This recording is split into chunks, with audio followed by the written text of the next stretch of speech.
আসসালামু আলাইকুম রহমতুল্লাহ। মাজমাউল উলামা আল ওয়াইজিন বাংলাদেশের সম্মানিত উলামা ইকরামগণ, এই মুহূর্তে অবস্থান করছি ঢাকার আগারগাঁও পুরান এয়ারপোর্টে। আমাদের 2 তারিখ ইসলামী নাশিদ শুটিংয়ের জন্য আমরা বাংলাদেশ আপনার এয়ারলাইন্স এয়ারফোর্সের বিমান বাহিনীর একটা অত্যাধুনিক রেস্টুরেন্টের আমরা এসেছি।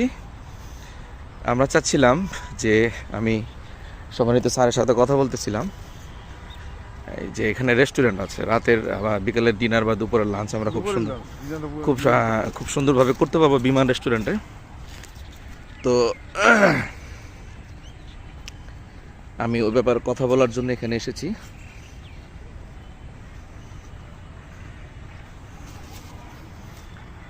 আলহামদুলিল্লাহ, খুব সুন্দর জাঁকজমকপূর্ণ পরিবেশ। এখানে যদি বাচ্চারা আসে খুব সুন্দর সুর দিতে পারবে ইনশাল্লাহ।